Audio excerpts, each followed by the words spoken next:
ఓం నమో వెంకటేశాయ. విష్ణుమూర్తికి ఎంతో ప్రీతికరమైన మాఘమాసం మొదలైపోయింది. ముక్కోటి దేవతలకు ప్రీతికరమైన మాసం మాఘమాసం. ఫిబ్రవరి 4 మంగళవారం రోజు రథసప్తమి వచ్చింది. రథసప్తమి రోజు చేసే పూజల వల్ల, అలాగే కొన్ని శక్తివంతమైనటువంటి పరిహారాల వల్ల కోటి రెట్ల పుణ్య ఫలితం పొందవచ్చు. సూర్య భగవానుడు పుట్టినరోజునే రథసప్తమిగా జరుపుకుంటారు. సకల జగత్తుకు వెలుగునిచ్చే సూర్యుడు రథాన్ని ఎక్కి తన దిశ నిర్దేశాన్ని మార్చుకునే రోజే రథసప్తమి. ఇలాంటి శక్తివంతమైన రథసప్తమి రోజు మనం కొన్ని నియమాలు పాటిస్తే డబ్బు పరంగా బాగా కలిసి వస్తుంది. కష్టాలన్నీ తీరిపోతాయి. రథసప్తమి పూజా విధానం, పాటించాల్సిన పరిహారాల గురించి ఈ వీడియోలో వివరంగా తెలుసుకుందాం. ముందుగా ఈ వీడియోకి ఒక లైక్ కొట్టి మన ఛానల్ని సబ్స్క్రైబ్ చేసుకోండి. ఈ నెల ఫిబ్రవరి 4వ తేదీన రథసప్తమి వచ్చింది. అత్యంత పవిత్రమైన పండుగలలో రథసప్తమి పండుగ ముఖ్యమైనది. ఎంతో పవిత్రమైన ఈ రథసప్తమి రోజున ప్రతి ఒక్కరూ ఉదయాన్నే నిద్ర లేవాలి. ఈ రోజున పొరపాటున కూడా ఆలస్యంగా నిద్ర లేవకూడదు. ఈ రథసప్తమి పండుగ రోజు ఇంటి ముందు ఖచ్చితంగా రథం ముగ్గు వేసుకోవాలి. రథసప్తమి రోజున ఖచ్చితంగా తలస్నానం చేయాలి. ఈ రోజున తలస్నానం చేయడం వల్ల మీ జాతకంలో ఉన్న అష్టదరిద్రాలు తొలగిపోయి మీకు అష్టైశ్వర్యాలు కలుగుతాయి. ముఖ్యంగా ఈరోజు స్నానం చేసేటప్పుడు నీటిలో జిల్లేడు ఆకులు వేసుకొని తలస్నానం చేయాలి. జిల్లేడు ఆకులు అందుబాటులో లేకపోతే చిక్కుడు ఆకులను వేసుకొని స్నానం చేయవచ్చు. కాబట్టి ఈ రథసప్తమి రోజున స్నానం చేసేటప్పుడు 7 జిల్లేడు ఆకులు కానీ 7 చిక్కుడు ఆకులు కానీ తీసుకొని వాటిని మీ తలపై అలాగే భుజాలపైన ఉంచుకొని స్నానం చేయాలి. జిల్లేడు ఆకులను సూర్యునికి ప్రతీకగా భావిస్తారు. రథసప్తమి రోజున ఎవరైతే ఇలా చేస్తారో అలాంటి వారికి ఊహించలేనంత ఐశ్వర్యం కలుగుతుంది. ఇక మీకు పట్టిందల్లా బంగారం అవుతుంది. అలాగే ఆరోగ్యపరంగా చూసుకున్నా కూడా జిల్లేడు ఆకులను వంటికి తగిలేలా స్నానం చేస్తే తడిసిన జిల్లేడు ఆకుల నుంచి ఎన్నో ఔషధ గుణాలు మన శరీరంలోకి చేరుతాయి. దీనివల్ల మంచి ఆరోగ్యం లభిస్తుంది. మీకున్న అనారోగ్య సమస్యలన్నీ తొలగిపోతాయి. రథసప్తమి సందర్భంగా ఉదయం తలస్నానం చేసిన తర్వాత నీటిలో ఒక ఎర్రటి పుష్పాన్ని వేసి సూర్య భగవానుడికి అర్ఘ్యం సమర్పించండి.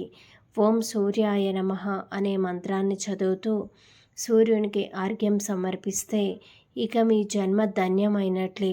మీ జీవితంలో ఉన్న కష్టాలన్నీ ఖచ్చితంగా తొలగిపోతాయి.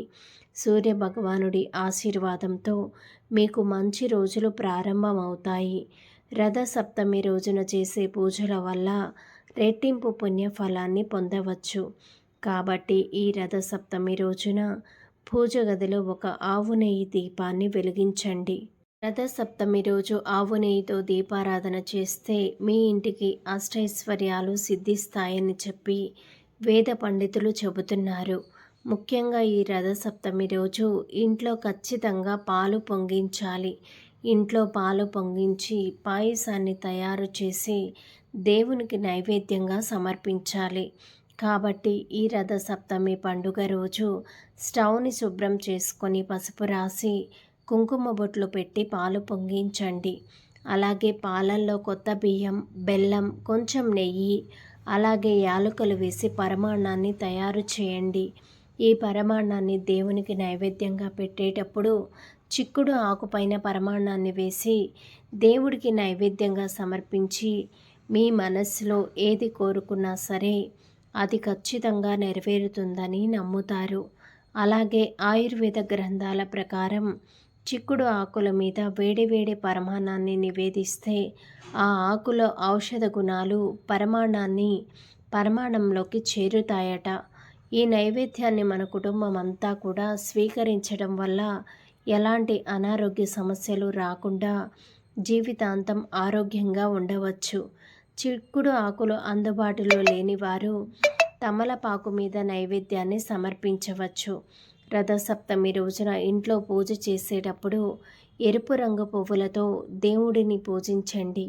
సూర్యుడు జన్మించిన రథసప్తమి రోజు ఓం ఆదిత్యాయ నమః అనే మంత్రాన్ని 108 సార్లు జపించండి. మీ జాతక దోషాలన్నీ తొలగిపోయి మీ జాతకంలో అదృష్టం కలిసొస్తుంది.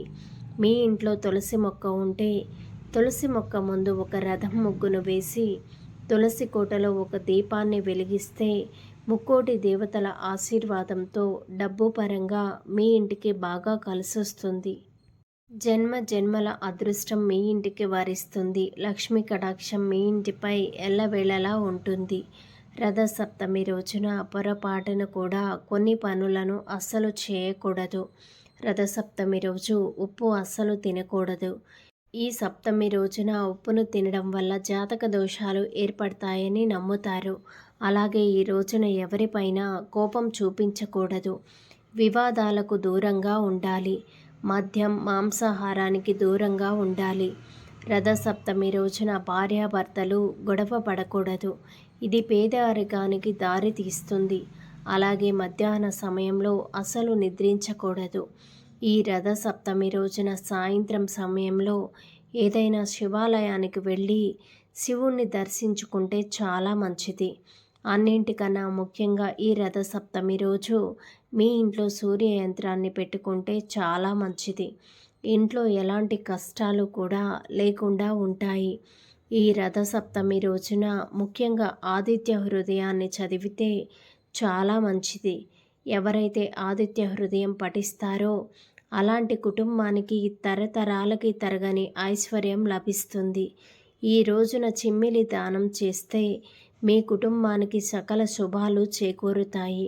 ఈ రథసప్తమి పండుగ రోజున సూర్యదేవుడు తన శక్తివంతమైన కిరణాలతో తన భక్తులందరినీ కూడా ఆశీర్వదిస్తాడట.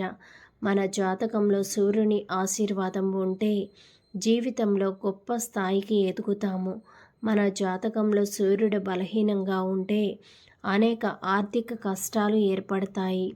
కాబట్టి ఈ రథసప్తమి పండుగ రోజు సూర్యుడికి నీటిని సమర్పించడం, సూర్య యంత్రాలు చదవడం ద్వారా మీ జీవితంలో సుఖ సంతోషాలు వెల్లివిరుస్తాయి. ఈ వీడియో మీకు నచ్చినట్లయితే ఈ వీడియోకు ఒక లైక్ కొట్టి ఛానల్ని సబ్స్క్రైబ్ చేసుకోండి. అలానే వీడియోని చివరి వరకు చూసినట్లయితే ఓం నమో వెంకటేశాయ అని కామెంట్ చేయండి.